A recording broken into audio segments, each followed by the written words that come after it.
हरे Krishna.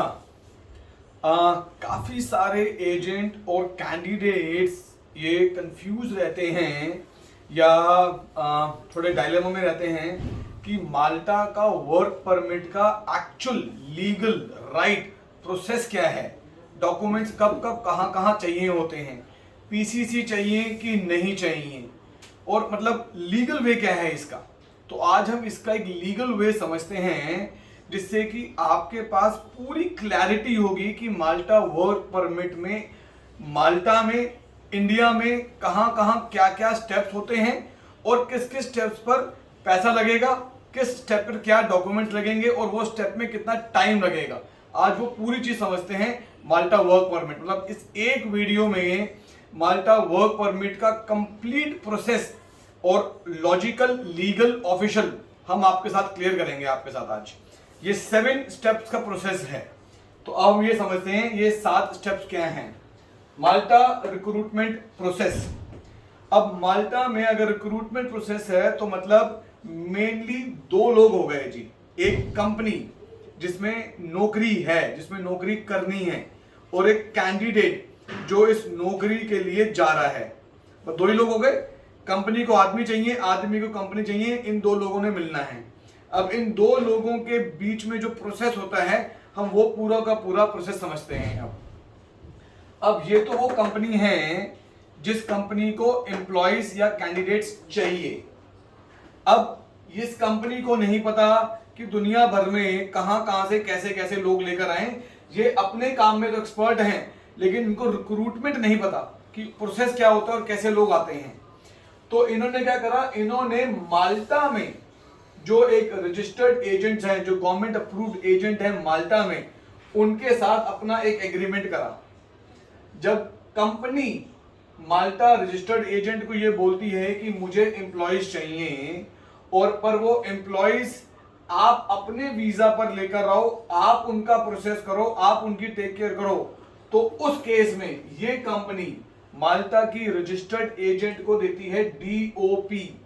DOP के ऊपर हमने पहले भी कई वीडियो बनाए हुए हैं। डीओपी का मतलब होता है, फुल फॉर्म होती है डिक्लेरेशन ऑफ पोस्टिंग। इन्होंने ये डिक्लेयर कर दिया कि मेरे को ये पोस्टिंग, ये जॉब चाहिए जो ये कंपनी लीगली लेकर आएगी। तो जब मेन कंपनी एजेंट को डीओपी इशू करती है तो उस केस में ये एजेंट हो जाता है वीजा इशूइंग कंपनी। मतलब कि आपका जो वीजा लगेगा वो इस कंपनी का लगेगा, इस कंपनी का नहीं लगेगा। आप नौकरी इस कंपनी में करोगे जाकर, लेकिन आप इनके वीजा पर होगे। ऐसे ही जब ये कंपनी कहती है कि जी डायरेक्ट मैं अपने वीजा पर ही लोगों को लेकर आऊंगी, लेकिन मेरी हेल्प प्रोसेस आप कर दो पर वीजा मेरा ही होगा, तो उस केस में ये कंपनी या तो माल्टा के रजिस्टर्ड एजेंट को या फिर डायरेक्ट इंडिया में जो रजिस्टर्ड एजेंट्स हैं इसको देती है डिमांड लेटर। अगर डायरेक्ट कैंडिडेट कंपनी के वीजा पर आ रहा है तो इस केस में वीजा इशूइंग ये हो जाएगी कंपनी। तो उस केस में कंपनी ने डिमांड लेटर इशू करा, या तो माल्टा रजिस्टर्ड एजेंट को दिया या इंडिया रजिस्टर्ड एजेंट को दिया डिमांड लेटर। तो उस केस में वीजा यहां पर होगा, काम भी यहां पर होगा। अगर माल्टा ने, कंपनी ने अपना डीओपी दिया है तो उस केस में ये जो रजिस्टर्ड एजेंट होगा आप इसके वीजा पर होगे पर काम यहां पर कर रहे होगे इसके लिए। तो ये पॉइंट क्लियर हुआ पहले तो, क्योंकि कई लोगों को ये कंफ्यूजन होती है कि जी हमारा वीजा तो ये दे रही है पर कॉन्ट्रैक्ट यहां से आया। बिल्कुल, क्योंकि कॉन्ट्रैक्ट यहां से आया था, आपका डीओपी यहां पर थी, पर वीजा इशूइंग कंपनी ये है क्योंकि इसने डीओपी दे दिया इसको। तो अब सारा काम आपके लिए ये कर रही है इसके बिहाफ पर। अब हम समझते हैं प्रोसेस क्या होता है। अब प्रोसेस ये है कि माल्टा गवर्नमेंट कहती है कि जी पहले ही आपने अगर कोई रिक्रूटमेंट करनी है, कोई भी पोजीशन आपको चाहिए, चाहे वो एचआर है, अकाउंटेंट है, आईटी है, लेबर है, ड्राइवर है, क्लीनर है, कैशियर है, कारपेंटर, वेल्डर, कोई भी पोजीशन है, अगर आपको पहला कोई भी रिक्रूटमेंट करनी है तो पहली रिक्रूटमेंट आप माल्टा में जो लोग रह रहे हैं, जिनके पास माल्टा का वीजा है, माल्टा का पासपोर्ट है, लीगली माल्टा में है, पहले आप उनको रिक्रूट करोगे। अब अगर आपको लोकल माल्टा में लोग नहीं मिल रहे, फिर आप किसी और नेशनलिटी से, किसी और जगह से लोगों को रिक्रूट कर सकते हो। तो माल्टा में अगर आपको लोगों को जॉब पे रखना है और आपको नहीं मिले और आप बाहर से लेके आ रहे हो, तो उसका प्रूफ देना पड़ेगा गवर्नमेंट को कि भैया मैंने माल्टा में मैंने जॉब ढूंढी, मतलब मैंने एम्प्लॉय ढूंढा, कैंडिडेट ढूंढा, पर मेरे को नहीं मिला, इसीलिए मैं ओवरसीज से लेके आ रहा हूं। तो वो जो गवर्नमेंट को प्रूफ देना होता है, उस प्रूफ को बोला जाता है मार्केट टेस्ट।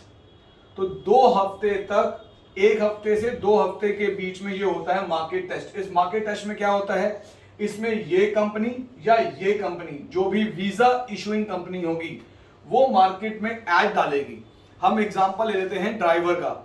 अब मेरे को ड्राइवर चाहिए, अब ड्राइवर चाहिए तो पहले मैं माल्टा की न्यूज़पेपर पर ऐड करूंगा कि मेरे को माल्टा में डिलीवरी के लिए ड्राइवर चाहिए जी। 2 हफ्ते तक मेरे पास सीवीज आएंगे, मैं उनका इंटरव्यू लूंगा। अगर मुझे वहां पर लोग सही लगे तो वहां से ले लिए, अगर मुझे वहां पर लोग सही नहीं लगे, चाहे वो कैलिबर के हिसाब से, क्वालिटी के हिसाब से, एक्सपीरियंस के हिसाब से या सैलरी बिहेवियर के हिसाब से, किसी भी रीजन से मुझे माल्टा में लोकल लोग मेरी क्वालिटी के हिसाब से, मेरी कंपनी के हिसाब से नहीं मिलेंगे, फिर मैं ओवरसीज से लेकर आऊंगा। तो ये आपने ऐड करी, आपने इंटरव्यू लिए, ये कंपनी को प्रूफ रखना होता है और ये प्रूफ गवर्नमेंट को देना होता है। तो कई बार क्या होता है कि आपके पास ऐड आ गई कि हाँ जी हमको ड्राइवर की रिक्वायरमेंट है। एग्जांपल मैं अपना ले लेता हूं, हमने एक ऐड करी कि हमको ड्राइवर चाहिए, आपने हमें ड्राइवर का सीवी और डॉक्यूमेंट्स भी दे दिए, लेकिन अभी तक हमने उसका प्रोसेस नहीं करा। क्यों? क्योंकि अभी मार्केट टेस्ट चल रहा है। जब तक मार्केट टेस्ट पूरा नहीं हो जाएगा, हम आपके डॉक्यूमेंट्स का प्रोसेस नहीं कर सकते। मार्केट टेस्ट के बाद ही आपके डॉक्यूमेंट प्रोसेस में जाएंगे। ये क्लियर होना चाहिए आपको। तो 1 से 2 हफ्ते लगा आपका मार्केट टेस्ट में। उसके बाद फिर वीजा इशुइंग कंपनी को हम क्या डॉक्यूमेंट देते हैं, आपका कंप्लीट पासपोर्ट, पासपोर्ट के सारे पेजेस, पहले पेज से लास्ट पेज तक सारे पेज स्कैन होंगे क्लियर। मेक श्योर कि आप फोटो खींच के ना भेजें, क्लियर स्कैन करें, क्योंकि ये गवर्नमेंट के पोर्टल पे अपलोड होना है और पता चले कि बाद में आपके फोटो खींचने की वजह से परमिट रिफ्यूज हो गया। तो डॉक्यूमेंट क्लियर स्कैन करके भेजें। कंप्लीट पासपोर्ट, कंप्लीट पासपोर्ट क्यों चाहिए होता है, ये देखने के लिए कि आपके पूरे पासपोर्ट में पहले कहीं कोई रिफ्यूजल है, कहीं ट्रैवल है, कहीं और का वीजा है, कहीं बैन तो नहीं लगा हुआ। तो आपकी जो भी ट्रैवल हिस्ट्री है, लीगल इलीगल सही गलत, वो मालूम पड़ती है पासपोर्ट से। आपकी फोटो जाएगी, फोटो का साइज हमेशा याद रखिएगा 35 बाय 45, 35-45, 80% फेस के साथ व्हाइट बैकग्राउंड के साथ होना चाहिए। ये सिंपल फॉर्मूला है, सबको मालूम है ये बात। नेक्स्ट है आपका अपडेटेड सीवी, बायोडाटा। यूरोप में जब भी जॉब के लिए जा रहे हैं, बेस्ट एडवाइस, फिर रिपीट कर रहा हूं, बेस्ट एडवाइस होती है यूरोपास फॉर्मेट में सीवी बनवाएं। आपको अगर यूरोपास फॉर्मेट का सीवी नहीं पता तो हमारी कंपनी आपको असिस्ट कर देगी, हमारी कंपनी आपको ये गाइड कर देगी यूरोपास फॉर्मेट सीवी के बारे में। तो यूरोपास सीवी फॉर्मेट बनवाएं हमेशा। फिर अब एक्सपीरियंस लेटर, माल्टा में आपको कम से कम 3 साल का एक्सपीरियंस देना ही देना है आपने। तो अगर आप 18, 19, 20 साल के हैं तो एडवाइस रहेगी कि माल्टा में अप्लाई मत करें, शायद रिफ्यूजल आ जाए, हो सकता है अप्रूव भी हो जाए, शायद रिफ्यूजल भी आ जाए। लेकिन जब भी माल्टा में अप्लाई कर रहे हैं तो कोशिश करें कि आपकी एज 21 साल की हो, जिससे कि 18 से 19, 19 से 20, 20 से 21, तो 3 साल का आपका एक्सपीरियंस बन चुका है आपकी रिस्पेक्टेड फील्ड के अंदर। तो 3 साल का एक्सपीरियंस लेटर लगाएं जो कि वेरीफाई हो सके। अगर वो वेरीफाई नहीं होगा तो दिक्कत आ सकती है। तो ऑलवेज एडवाइजेबल है कि जो भी वेरीफाइड एक्सपीरियंस लेटर हो वही आप लगाएं। उसके बाद अब जैसे मैंने एग्जांपल दिया कि हम ड्राइवर के लिए ले रहे हैं, तो आपको डीएल की कॉपी लगानी है, अपने ड्राइविंग लाइसेंस की कॉपी लगानी है। अगर आप कोई और प्रोफाइल पे जा रहे हो जहां पर आपका पोर्टफोलियो लगेगा, एग्जांपल माल्टा में नेल आर्टिस्ट चाहिए होते हैं, हेयर ड्रेसर्स की बहुत डिमांड रहती है, मेकअप आर्टिस्ट की बहुत डिमांड रहती है आप, तो उसके अंदर आपका पोर्टफोलियो लगेगा। और अगर आप कहीं कंस्ट्रक्शन लाइन में हैं, किसी और फील्ड में हैं, तो हो सकता है कि आपका वीडियो लगे। तो ये डिपेंड करता है कि आप किस जॉब पे जा रहे हो, उसके हिसाब से ये वाला डॉक्यूमेंट चेंज होगा आपका। पर शुरू के 4 डॉक्यूमेंट फिक्स रहेंगे हर एक के लिए। ये डॉक्यूमेंट आपके जाएंगे वीजा इशूइंग कंपनी के पास। अब वो कंपनी क्या करेगी, ये कंपनी जो वीजा कंपनी है, चाहे तो ये कंपनी कॉन्ट्रैक्ट बनाएगी आपका एम्प्लॉयमेंट कॉन्ट्रैक्ट, और आपके अदर डॉक्यूमेंट्स जो कि गवर्नमेंट को जमा करने हैं, एग्जांपल आपका पोजीशन का जॉब डिस्क्रिप्शन बनेगा, आपका एम्प्लॉयमेंट कॉन्ट्रैक्ट बना, आपका ऑफर लेटर बना, तो ये जो डॉक्यूमेंट्स बनाएगी ये कंपनी, इस डॉक्यूमेंट्स को कंपनी टेक्निकली ईमेल करेगी इंडियन रजिस्टर्ड एजेंट को। इंडियन रजिस्टर्ड एजेंट आपको ये पेपर्स देगा, आपके साइन होंगे इन सारे पेपर्स के ऊपर, साइन होकर फिर से क्लियर स्कैन कॉपी दोबारा कंपनी के पास पहुंच जाएगी, इधर या इधर जो भी वीजा इशूइंग अथॉरिटी है। तो ये सारा काम आपके लिए इंडिया में रजिस्टर्ड एजेंट आपके लिए सारा काम कर रहा है। जब ये डॉक्यूमेंट्स कंपनी को मिल जाएंगे साइन होकर क्लियर कॉपीज, फिर ये गवर्नमेंट का जो डिपार्टमेंट है आइडेंटिटी माल्टा, जिसने आपका वर्क परमिट इशू करना होता है, तो ये सारे के सारे document company, visa issuing company identity Malta के ऊपर आपका प्रोफाइल जनरेट करेगी, आपके डॉक्यूमेंट्स अपलोड करेगी। जैसे ही वो अपलोड करेंगे, आपका प्रोफाइल जनरेट करेंगे, तो वहां से आईडी माल्टा का लिंक जनरेट होगा। आईडी माल्टा, आइडेंटिटी माल्टा जो गवर्नमेंट अथॉरिटी है जिसने आपको परमिट देना है, वीजा नहीं देना, परमिट देना है। तो जब ये लिंक जनरेट होता है, लिंक मतलब कि आपके डॉक्यूमेंट्स अपलोड हो गए, अपलोड होने के बाद गवर्नमेंट से ये होता है कि जी अब यहां से उसकी पेमेंट करनी है, आपके परमिट की पेमेंट। तो जो परमिट की पेमेंट है वो पेमेंट होती है 280.80 यूरोज में, ये 280 यूरो है। अब इसमें क्या होता है इसके अंदर आपका कि ये पेमेंट या तो कंपनी करेगी जो वीजा इशूइंग कंपनी है, या कैंडिडेट करेगा। वो जैसा भी आपकी डीलिंग आपके रजिस्टर्ड एजेंट के साथ हो रखी है वो कंपनी टू कंपनी डिस्कस करता है। अब जब ये 280 यूरो की पेमेंट गवर्नमेंट को होती है ऑनलाइन, तो उसके बाद गवर्नमेंट आपका परमिट इशू करने का प्रोसेस करती है इंटरनली।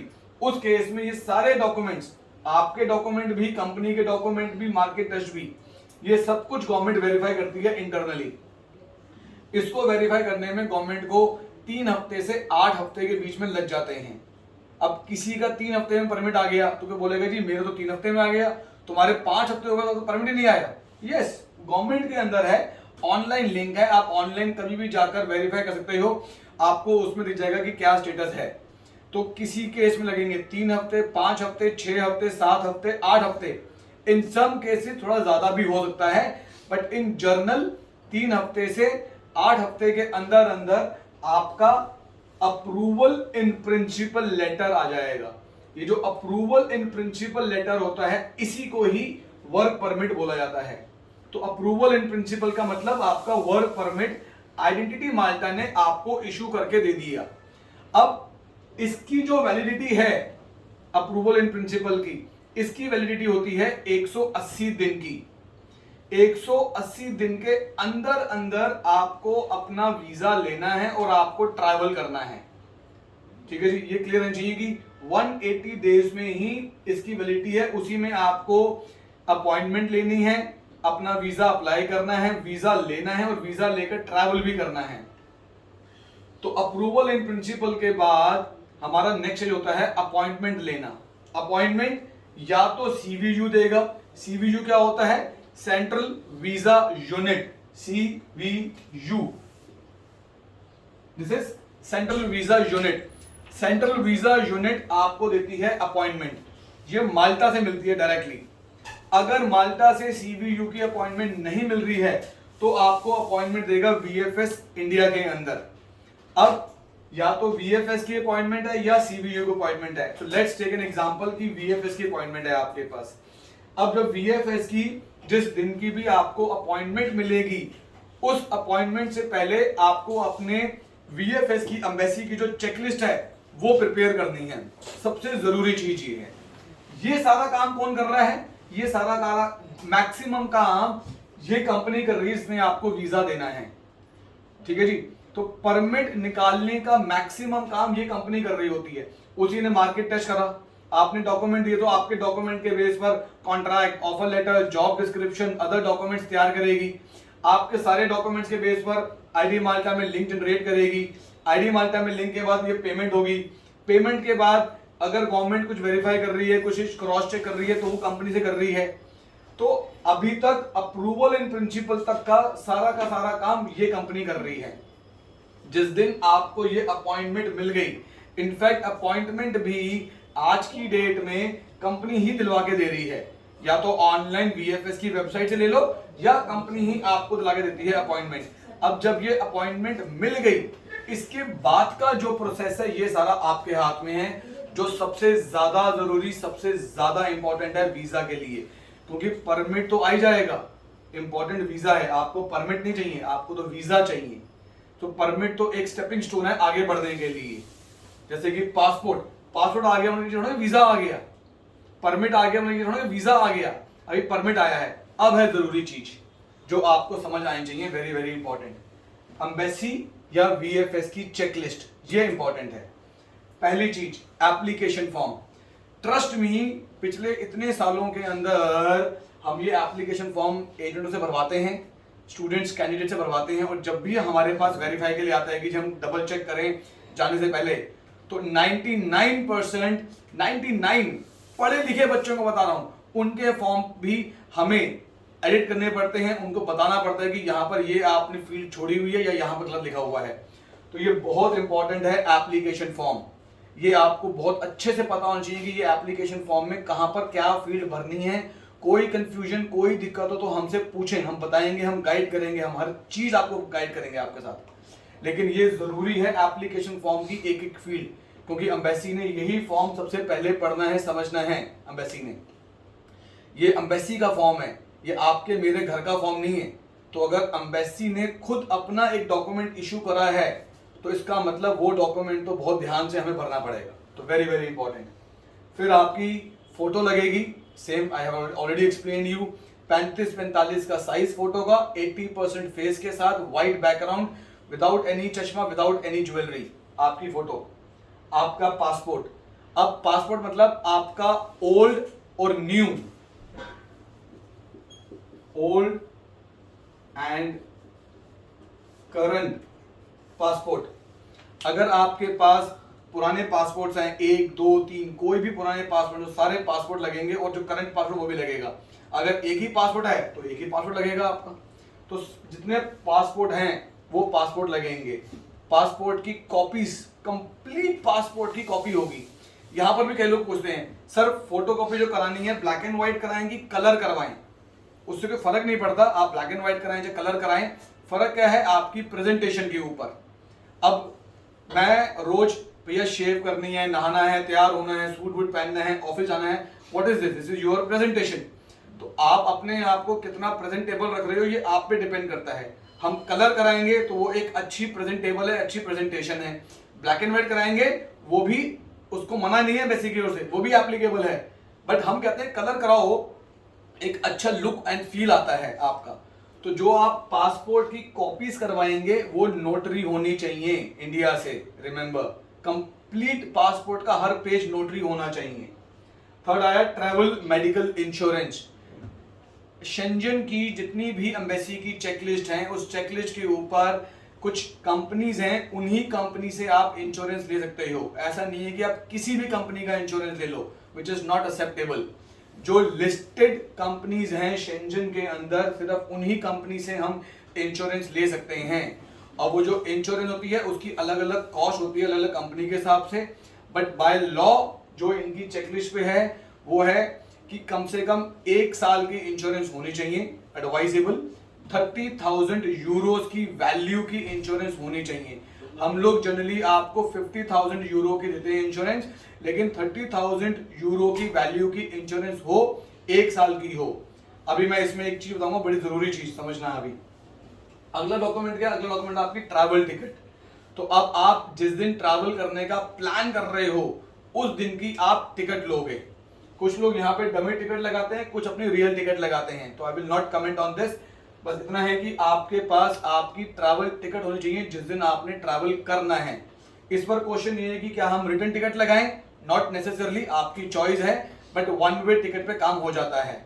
अब ट्रिक क्या है, जरूरी चीज क्या है जो इंपॉर्टेंट है, वो ये है जिस दिन की आपकी ट्रैवल टिकट है, जिस डेट की, याद रखिएगा जिस डेट की ट्रैवल टिकट है उसी डेट का आपका इंश्योरेंस होना चाहिए। तो आपका इंश्योरेंस और ट्रैवल डेट सेम होनी चाहिए, डेट सेम। क्यों? क्योंकि मेरी इंश्योरेंस तभी तो शुरू होगी जिस दिन मैं ट्रैवल कर रहा हूं, या जिस दिन मेरी इंश्योरेंस शुरू हो रही है उस दिन तो मैं ट्रैवल करूंगा, कि इंश्योरेंस पहले शुरू हो गई ट्रैवल बाद में कर रहा हूं, या ट्रैवल कर लिया इंश्योरेंस बाद में शुरू हो रही है, तो कोई सेंस नहीं बनती। क्यों? क्योंकि अगर आपकी इंश्योरेंस पहले शुरू हो गई और इंश्योरेंस आपकी 1 साल की है, ट्रैवल आप 1 महीने बाद कर रहे हो, तो इसका मतलब आपकी ट्रैवल के बाद जो आपकी इंश्योरेंस है वो 1 साल की नहीं रही, अब वो सिर्फ 11 महीने की हो गई, रह गई है, तो विच इज नॉट वैलिड, क्योंकि इंश्योरेंस भी 1 साल की चाहिए और ट्रैवल चाहिए। तो अगर आपका इंश्योरेंस पहले शुरू हो जाएगा तो ही तो फिर आपका वो 1 साल पूरा नहीं बनेगा। तो इसलिए आपका इंश्योरेंस और ट्रैवल डेट एक ही डेट का होगा, तो इंश्योरेंस पूरा 1 साल का आपका हो जाएगा। सो ये हुआ आपका medical insurance, travel medical insurance और आपकी ट्रैवल टिकट जो सेम डेट की हुई। नेक्स्ट हुआ आपका वर्क परमिट की copy. Work permit same, approval in principle, इसकी कॉपी लगेगी आपकी। प्रूफ ऑफ अकोमोडेशन, ये जरूरी है।